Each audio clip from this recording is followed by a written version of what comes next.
আসসালামু আলাইকুম রহমতুল্লাহ। Global knowledge international training institute থেকে আবার স্বাগতম জানাচ্ছি ছোট্ট একটা ভিডিওতে। বাংলাদেশের গৌরবময় সব ছেলেরা বসে আছে। মেহমান আমাদের কাছে অত্যন্ত প্রিয়। আমরা মেহমানদেরকে সম্মান শ্রদ্ধা করি, ভালোবাসি, আবার বকাও দিই মাঝে মধ্যে। তো আসলে যখন গ্লোবাল নলেজে কোনো ছাত্ররা আসে তাদের সঙ্গে একটা আন্তরিক সম্পর্ক গড়ে ওঠে আমাদের, এবং তারা যদি গ্লোবাল নলেজকে শুধুমাত্র শিক্ষা প্রতিষ্ঠান মনে করে তাহলে আমাদের কাজ করতে একটু কঠিন হয়। যার কারণে তাদের কাছে চেয়ে নেওয়া যে আমাদেরকে শুধু টিচার হিসেবে নিলে হবে না, গার্জিয়ান হিসেবে গ্রহণ করতে হবে। আপনারা কি সম্মত প্রকাশন করেছেন? সম্মতি প্রকাশ করেছে, আলহামদুলিল্লাহ, শুক্রিয়া। আমরা ছোট্ট একটি টপিক শিখব। আমরা প্রতিদিনই আমরা নতুন নতুন থিওরি শিখছি। থিওরিগুলো আমাদের খুব জরুরি। থিওরি যদি ভালো জানা না থাকে তাহলে আমাদের কাজগুলোতে আমরা সফলতা পাবো না এবং আমাদের কিছু প্রবলেম হবে।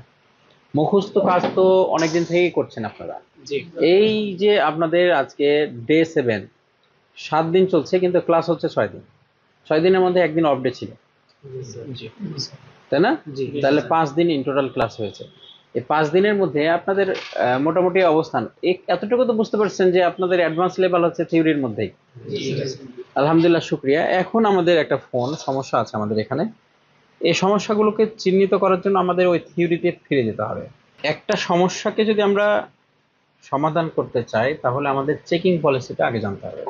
তো চেকিং পলিসিগুলোই আছে আপনার কম্পোনেন্ট বেসিক, মিটার, কম্পোনেন্টের কার্যক্রম, তার বৈশিষ্ট্য, তাকে চেকিং যে পলিসিগুলো আছে সেগুলো, সে বিষয়গুলোর উপরে। তো আমরা এখানে যে ফোনটা রয়েছে সে ফোনটা হচ্ছে Xiaomi Redmi 7A, দেখতে পাচ্ছেন। আমরা এখন দেখব যে আমাদের ক্যাপাসিটরগুলোকে কিভাবে চেক আউট করতে হয়। ঠিক আছে, একটা ফোন ডেড হয়ে গেছে, ডেড হওয়ার পরে একটা ফোন আমাদের ডেড হয়ে গেছে। এখন ডেড হওয়ার পরে এই ফোনটার সমস্যাটা কি এটা বোঝার জন্য ফার্স্ট টাইম আমাদেরকে চেক করতে হয় যে আমাদের কোনো পার্টস কম্পোনেন্ট হার্ডওয়্যার থেকে ড্যামেজ হয়েছে কিনা। আর একটা বিষয় আমি সবসময় বলি যে কোনো পার্টস ড্যামেজ হয়ে গেছে, সেই পার্টসটা শর্ট না হয়ে ড্যামেজ হয়েছে এরকম সম্ভাবনা 5%-এরও কম। মানে leakage must be 95% time, shorting, লিকেজিং এগুলো হবেই মাস্ট। কিন্তু আমরা এটা ফাইন্ড আউট করতে পারি না এই কারণে যে আমরা শুধুমাত্র প্রাইমারি লাইন বুঝি, সেকেন্ডারি লাইন বুঝি না, বা চেকিং পলিসিগুলো জানি না।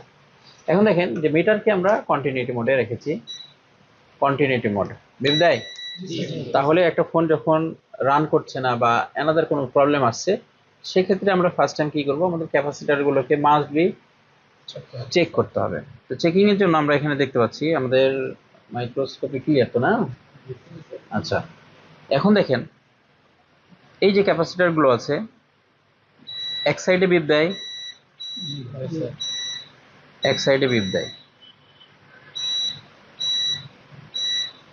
কিন্তু যে সাইডে বিপ দেয় না এই সাইডটা কি? পজিটিভ। পজিটিভ সাইডে কন্টিনিউটি মোডে কি আমাদের কোনো রিডিং দেখানোর কথা? তাহলে আমরা এখানে দেখি কোনো কম্পোনেন্টে আমাদের রিডিং পাচ্ছি কিনা। কিছু আছে? কত?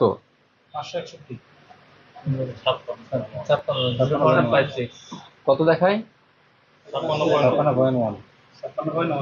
56.1। এটা কি ক্যামেরায় দেখা যাচ্ছে? 56.1। এরপরে দেন আমরা দেখি এখানে কত আছে, এখানে, এখানে, এখানে। এটা হচ্ছে প্যারালাল কানেকশনের মধ্যে আছে। এখানে, এখানে, এখানে,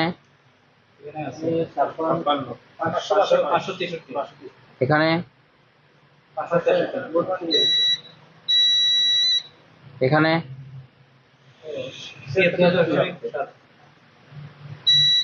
এখানে নাই, এখানে নাই। তার মানে যেগুলো আমরা রিডিং পাচ্ছি কন্টিনিউটি মোডে সেগুলো কি? লিকেজ, সেমি কন্টাক্ট হয়ে আছে। ক্যাপাসিটরের মাঝখানে যেটা থাকে সেটা কি? অপরিবাহী পদার্থ দ্বারা তৈরি, তাই না? Non contact. আর দুই সাইডে দুটো থাকে কন্টাক্ট পাথ। তো নন কন্টাক্টের জায়গায় যদি কখনো সেটা সেমি কন্টাক্ট তৈরি হয়, লিকেজ হয়, তার মানে হচ্ছে কি গ্রাউন্ডটা কোনোভাবে পজিটিভকে স্পর্শ করতে পারছে, সে সময় সেখানে একটা রিডিং ভ্যালু তৈরি করছে। এই হচ্ছে বিষয়। যাই হোক, আজকে আমাদের দেখানোর বিষয়টা ছিল যে আমরা লিকেজ ক্যাপাসিটর কিভাবে বের করি। খুব ব্যস্ত আছি, অল্প সময়ের মধ্যে একটা থিওরি দেখানোর চেষ্টা করছি। আশা করি সবার উপকার হয়েছে। আর ভিডিওগুলো শেয়ার করার জন্য বিশেষভাবে অনুরোধ করছি। আসসালামু আলাইকুম রহমতুল্লাহ।